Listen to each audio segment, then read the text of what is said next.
datuk-datuk kami, ini begini, itu begitu.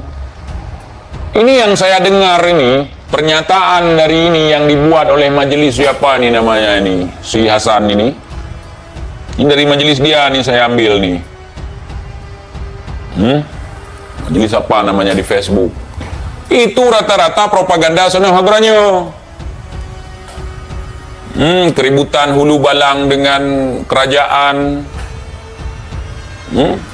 Nggak berhasil dia diobok-obok sama Sono Hagranyo waktu itu. Maka diobok-oboklah pada perang Cumbuk oleh penerusnya. Tahu kalian perang Cumbuk apa? Kalangan Tengku, kalangan Teku, kalangan hulu balang itu diadu domba sama ulama. Saya tidak pungkiri banyak juga dari keluarga hulu balang itu yang jadi pengkhianat. Ada. Tapi bukan begitu caranya. Ini yang mereka angkat ke publik, sejarah yang dibuat oleh pengkhianat. Yang menyebarkan sejarah yang dibuat oleh pengkhianat adalah pengkhianat. What? Indonesia tanah air beta, pusaka abadi nan jaya. Sejarah yang dibuat oleh penjajah, pengkhianat, tentunya akan merugikan orang-orang yang memiliki hak atas perjuangannya, atas tanahnya. Kalian simak tadi kan yang di Aceh, kan simak tadi kan? Itu adalah upaya untuk menjatuhkan pejuang-pejuang di masa lalu. Malah referensinya dari Sono Hagranyo. Kalau memang betul ya nggak terbantah. Tapi Belanda setelah Indonesia dilepaskan dari cengkraman Belanda, itu ada namanya nasionalisasi. Mereka mengakui semua kejahatan mereka. Tapi yang diangkat ini justru kisah masa lalu yang memang propaganda. Paham nggak maksudnya? Setelah kemerdekaan Indonesia, setelah Aceh dilepaskan, itu mereka mengakui semua taktik licik mereka itu. Nah, yang digembar-gemborkan ini adalah taktik licik di masa perang.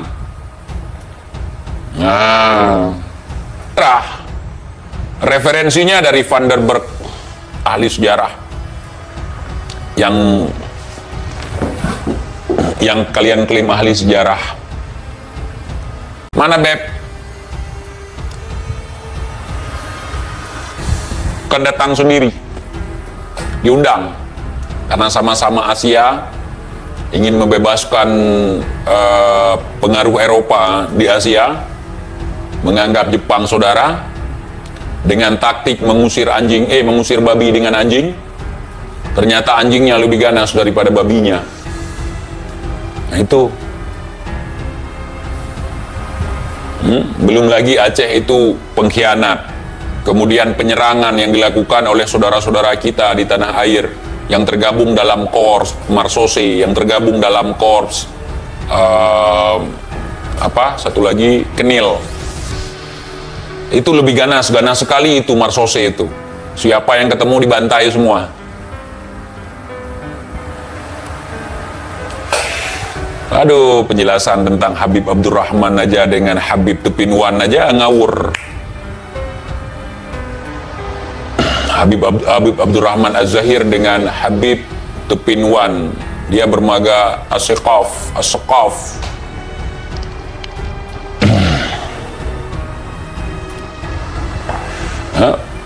Bangsa Aceh, jangan tidur, jangan diam. Jangan tergoda dengan satu gelas kopi, jangan tergoda satu batang rokok. Orang mau ngobok-ngobok kita, jangan tergoda lagi dengan pujian, dengan tangisan-tangisan pengkhianat. Jangan tergoda lagi. Leluhur kita dilecehkan, dihinakan demi menaikkan leluhur mereka yang bukan siapa-siapa di sini. Ingat itu. Mana bisa disebut sebagai pemberani, pejuang yang tangguh, negerinya lagi dijajah malah kabur. Kalian percaya? Orang-orang yang hindari perang, habis itu ngaku sebagai pahlawan. Saudara-saudara Lung yang di Aceh, kita nggak boleh membenci mereka, cuman kita meluruskan saja sejarah. Coba tanya sama Habib-Habib yang ada di Aceh, pegang manuskrip enggak? Enggak. Kalian tanya, mereka dapat keputusan dari Jawa semua.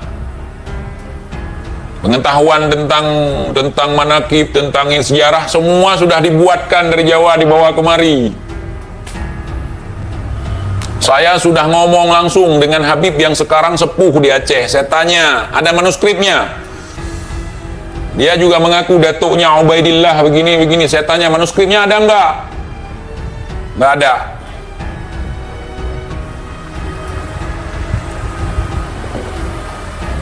Saya tanya, yang Sayyid, yang Syarif, yang di luar mereka, ada manuskrip? Ada. Mana? Bahaya katanya. Nggak perlu itu. Ngapain nanya-nanya? Apa antum semua di depan namanya ada Sayyid, tapi di belakang kok nggak ada As-Sakaf, Al-Habsyi? Itu Ba'alawi. Kita nggak kesana katanya. Rata-rata Sayyid di Aceh kan gitu, nggak ada ujung, nggak ada nama belakang. Bukan nggak ada, nggak dinampakkan.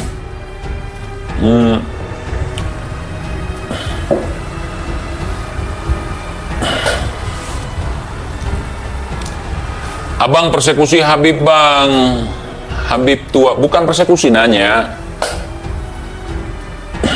Ini FPI yang mau saya persekusi rencana, entah kapan nih. Lagi mikir juga nih. Saya pingin mempersekusi FPI. FPI lama sekali nggak mempersekusi saya, udah saya aja yang mempersekusi mereka. Nah, saya pikir-pikir juga gitu ya.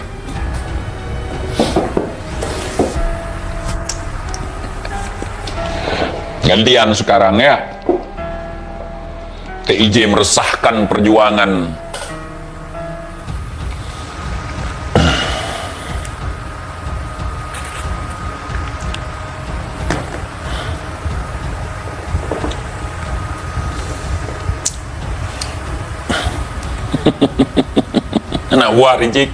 Anak buah Rizik impoten sama TIJ semua yang di Aceh. TIJ mengatakan, makanya nggak heran, orang-orang gila pun sekarang jadi wali. Ada 3 hal kalau kita ketemu orang gila yang terlintas di pikiran kita. Yang pertama, untuk zaman sekarang nih, gara-gara doktrin ada 3 hal kalau melihat orang gila. Pertama, kalian akan berpikir kalau itu waliullah. Nggak apa-apa untuk berhusnuzon, tapi jangan aneh-aneh.